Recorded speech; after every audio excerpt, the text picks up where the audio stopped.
देखा, जिस पीड़ा को लेकर बोधिसत्व बाबा साहब B.R. अम्बेडकर तथागत बुद्ध की ओर देखा, वही भाव है, वही पीड़ा है। भटके मनवा तड़पे परनवा, छावाले बाया नारिया।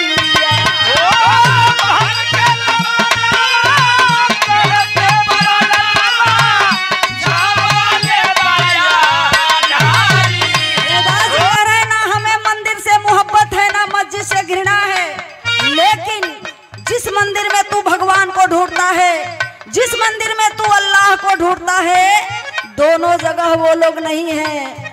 वो मंदिर मस्जिद क्या है? जो संपन्न लोग हैं, चालाक लोग हैं, उन लोगों के लिए कमाने खाने की अच्छी खासी दुकान है। अगर उस मंदिर में भगवान होता, उस मस्जिद में अल्लाह होता, तो मानव मानव में भेद नहीं करता। कोई इतना संपन्न है कि वह धन रख नहीं पा रहा है, और कोई इतना गरीब है कि वो अपना पेट नहीं भर पा रहा है। उस मंदिर में, उस मस्जिद में बैठा हुआ भगवान अल्लाह अगर होता तो ऐसी व्यवस्था नहीं होती। गायिका सरोज त्यागी पूरी टीम के साथ आप सभी का बहुत बहुत हार्दिक अभिनंदन वंदन स्वागत करती हो, और एक ही स्वर में आप सभी को नमो बुद्धाय सादर जय भीम कहती हो। हमारे बगल के मंच पे मंचासीन हो गए, उनकी टीम आ गई है, उनका सारा सिस्टम रख दिया गया है। आप आदरणीय ओम प्रकाश दीवाना जी पानी वानी पी रहे हैं कुछ ही क्षण में, वो भी मंच पे मंचासीन होंगे। फिर भी इस मंच के माध्यम से आप आदरणीय ओम प्रकाश दीवाना जी और उनके टीम का भी अपने मंच के माध्यम से मैं बहुत बहुत स्वागत करती हूँ। नमो बुद्धाय सादर जय भीम कहती हूँ। कार्यक्रम के शुरुआत में की कोई कमी नहीं है, जिसको जहां जगह मिले, जो जहां से बैठकर सुन सकते हैं, वहां पर बैठकर आप सभी लोग शांति का सहयोग देते हुए आप लोग बैठे और इस कार्यक्रम का आनंद उठाएं। और जेके आगे रहे के चाहिए। ये माई बहन लोगन को कुर्सी पीछे हो गई है।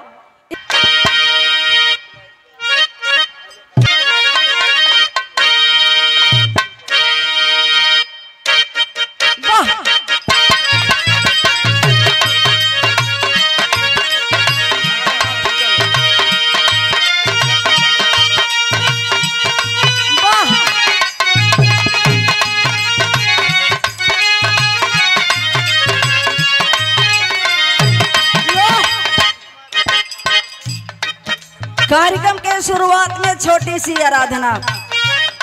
यह मेरा भारत देश आस्थावान देश है, और संविधान भी ये कहता है कि हम किसी के भावनाओं को ठेस नहीं पहुंचा सकते हैं, लेकिन तर्क तो कर सकते हैं। जे पूछो ना दिहलस, हमारे भारत के लोग जो हमें कुछ नहीं दिया, सदियों से हमें लूटा, हमारे पूर्वजों को सताया,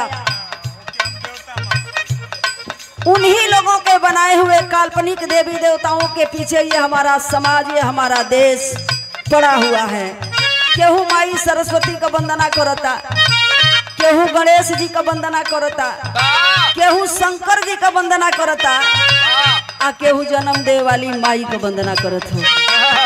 लेकिन इस मंच से मैं कहना चाहूंगी, जिस पीड़ा को लेकर एक एक लाइन पे आप लोग गौर करेंगे, जिस पीड़ा को लेकर रहीम, रैदास, कबीर, तमाम हमारे बहुजन नायक कुदरत की ओर देखा कि हम लोगों का कब कल्याण होगा, उसी पीड़ा को, जिस पीड़ा को लेकर हमारे बाबा साहब B.R. अम्बेडकर तथागत बुद्ध की ओर देखा, आज वही पीड़ा मन में है। उसी पीड़ा को मैं आप लोगों के बीच में बयां करना चाहती हूँ कि वह क्या पीड़ा है। भटकेला मनवा तड़पे परनवा,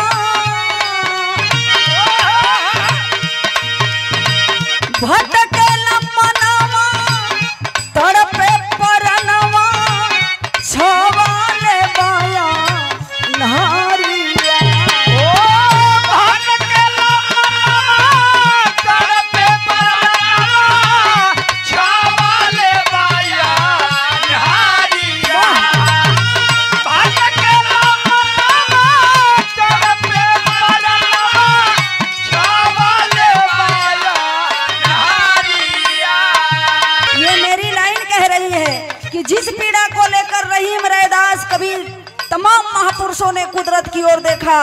जिस पीड़ा को लेकर बोधिसत्व बाबा साहब B.R. अम्बेडकर तथागत बुद्ध की ओर देखा, वही भाव है, वही पीड़ा है। भटके मनवा तड़पे परनवा छावाले बाया नारिया। भटके मनवा तड़पे परनवा छावाले बाया नारिया। भटके मनवा तड़पे परनवा छावाले बाया नारिया।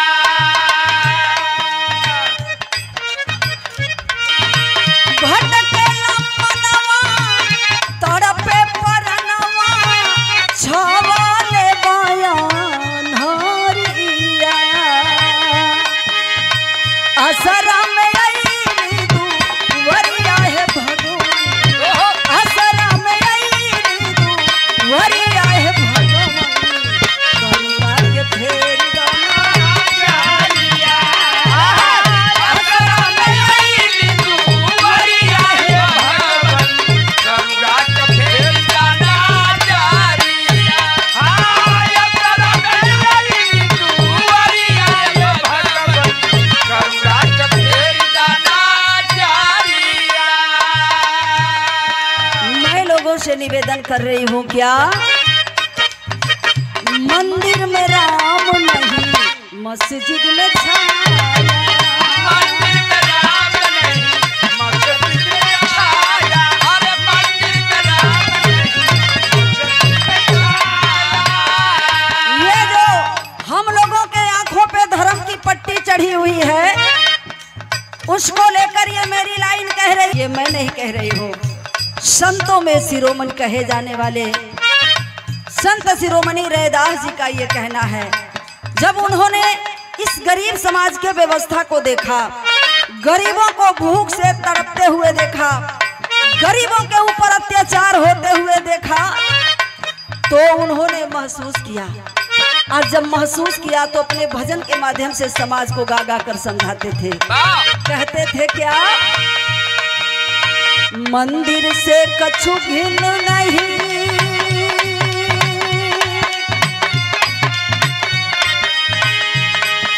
मस्जिद सो नहीं प्यार। रैदास जी कह रहे हैं ना, हमें मंदिर से मोहब्बत है ना मस्जिद से घृणा है। आए गरीब समाज के लोगों सुनो, मंदिर से कछु भिन्न नहीं, मस्जिद सो नहीं प्यार। दो महल हराम नहीं, कह रहे दास विचार। कोई इतना संपन्न है कि वह धन रख नहीं पा रहा है, और कोई इतना गरीब है कि वो अपना पेट नहीं भर पा रहा है। उस मंदिर में, उस मस्जिद में बैठा हुआ भगवान अल्लाह अगर होता तो ऐसी व्यवस्था नहीं होती। वो कह रहे हैं, आप आदरणीय महेंद्र ड्राइवर साहब, पानी पट्टी से आप महोदय की ओर से 50 रुपयों का सम्मान। बहुत बहुत साधुवाद। नमो बुद्धाय सादर जय भीम अरविंद तुहार मोन अस्थिर नहीं बा। मंदिर सो कछु भिन्न नहीं, मस्जिद सो नहीं प्यार। दो महल हराम नहीं, कह रहे दास विचार। और कबीर साहब कह रहे हैं, पोथी पढ़ी पढ़ी जगमुआ, पंडित हुआ न कोई। ढाई आखर प्रेम का, पढ़ा सो पंडित हो। ए भैया, कबीर साहब कहत हुन कि पाथर पूजे हरि मिले तो मैं पूजू पहाड़। अगर 100 ग्राम को 40 ग्राम पत्थर पूजला से भगवान मिलत हुआ तो है लोगन से हमार निवेदन बा, चल के बड़का पहाड़वे पूजला। कबीरा कुआं एक है, पानी सब में एक, कबीरा कुआं एक है, पानी भरे अनेक, बर्तन में ही भेद है पर सब पानी सब में एक। लेकिन आज तक हम उन महापुरुषों को विचारों को कहाँ अपना पा रहे हैं। इसीलिए मेरा कहना है कि मंदिर में राम नहीं, आहे मस्जिद में छाया।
इस देश का हम लोग हुक्मरान होते और मनुवाद को भगाने में देर नहीं लगती। लेकिन हमारे यादव भाई अंबेडकर जी को धीरे धीरे समझ तो रहे हैं, लेकिन इतना है मैं आस्था भरल बाबू जल्दी जाते ना बा। 30% जो नई पीढ़ी है यादव समाज की, ये जो नई पीढ़ियां हैं ये तो मजबूती से बाबा साहब को पकड़ लिए हैं। लेकिन धीरे धीरे जिस दिन हमारा यादव समाज भाग्य भगवान चमत्कार के चक्करों से निकल जाता, उसी दिन तो हम लोग आजाद हो जाते हैं। बहुत बहुत साधुवाद। नमो बुद्धाय सादर जय भीम। कहना है अरे जिंदगी सजा दी, स्वामी हो देखा दी।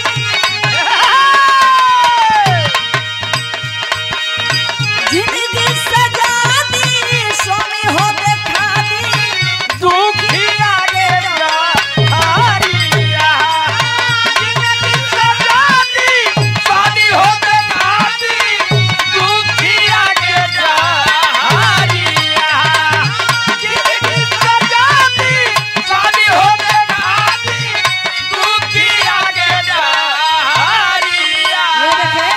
पुष्पहार और साथ में शौर सजा दी, स्वामी हो देखा दी।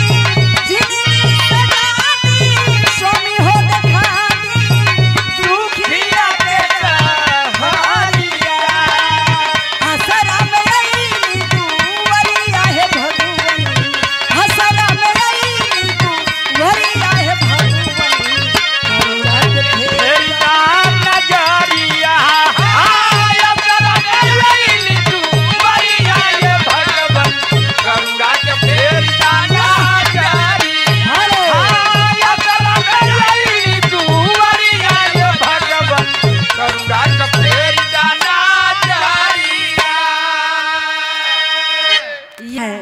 चला उधर छोड़ा।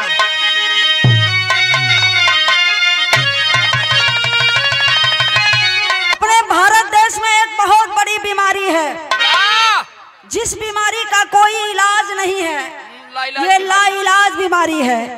यह बीमारी जल्दी जा नहीं रही है। जिस दिन ये बीमारी चली जाएगी उसी दिन यह मेरा समाज, यह मेरा समूह स्वस्थ हो जाएगा। ये कौन बीमारी बा भैया?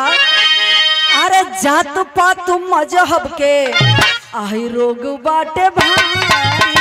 जात पात मजहब के रोग बाटे भारी। जात पात मजहब के रोग बाटे भारी। जात पात मजहब के रोग बाटे भारी।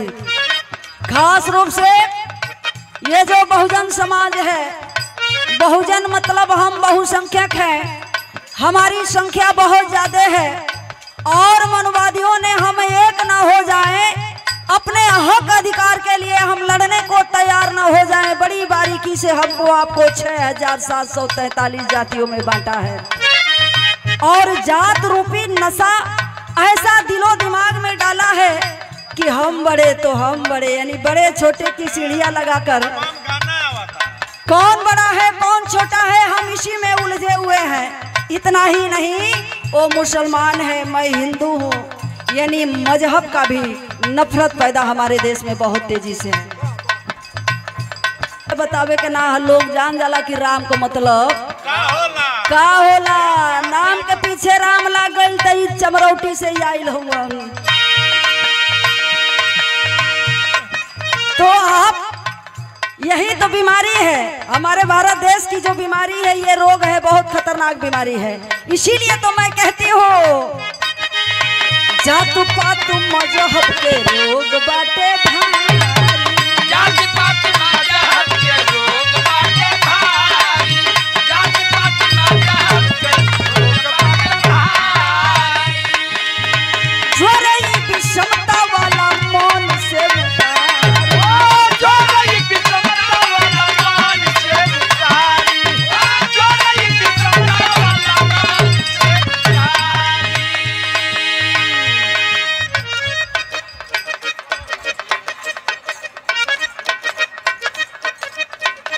ये देखे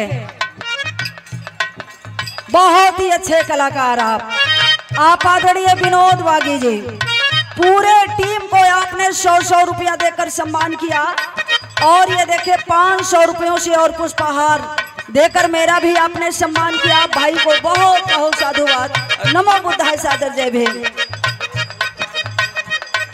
साथी है, जिस दिन ये कलाकार साथी मंच पे बाबा साहब B.R. अम्बेडकर को नमन करना शुरू कर दें, अम्बेडकर बात के विचारों को बताना शुरू कर दें, तो ये हमारा समाज बहुत जल्द जागृत होगा। इसलिए मैं कलाकार भाइयों से भी निवेदन कर रही हूँ कि देने वाले देवता को छोड़ो मत भाई। कहना है अरे जातु पातु मजहब के रोग बाटे भाई, जात पात मजहब के रोग बाटे भारी, जात पात मजहब के रोग बाटे भारी। बहुत पहले ही हमारे महापुरुषों ने जगाया बताया। रैदास जी कह रहे थे कि जात जात में जातु है, जो के ननु में पार, रविदास न मानुष जुड़ सके,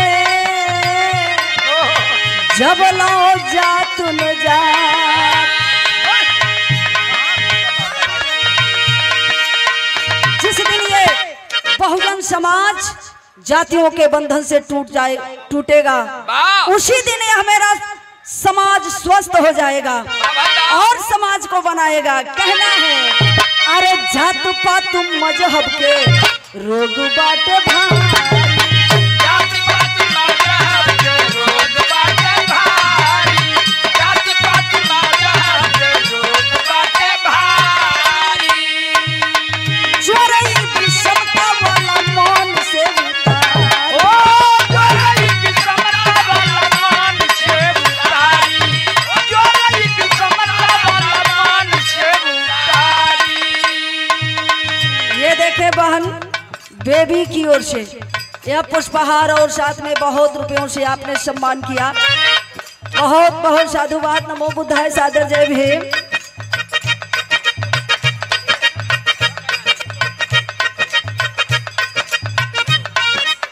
बहुत बहुत धन्यवाद। तब बदनसीब के, तब बदनसीब के, दुखिया गरीब के मिली है होकर तब बदनसीब के, दुखिया गरीब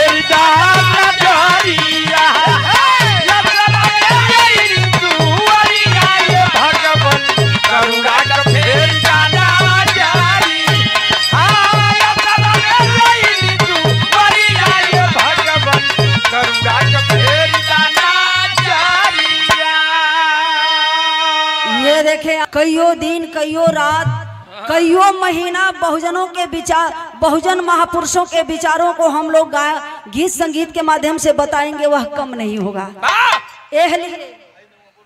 हाँ बोला गया।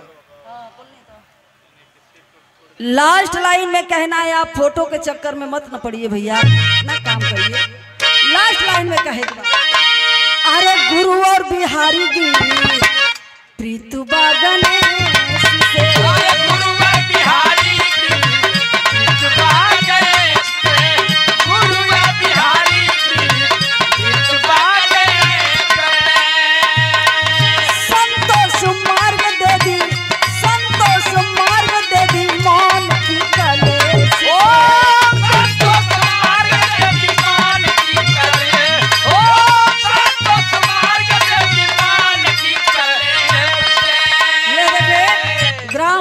सुनील गुरु गणेश रामलाल गुरु और बिहारी गीत प्रीत बागने गुरु और बिहारी गीत बागने गुरु और बिहारी गीत बागने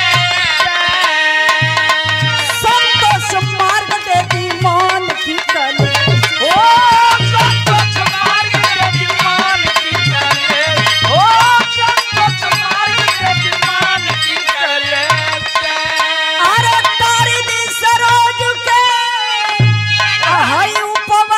खोज के अरे तारी दी सरोज के हई उपमन से खोज के इहे बाहो करिया सरा में आईली हई दुआरिया है भगवान करुणा के फेरी दाना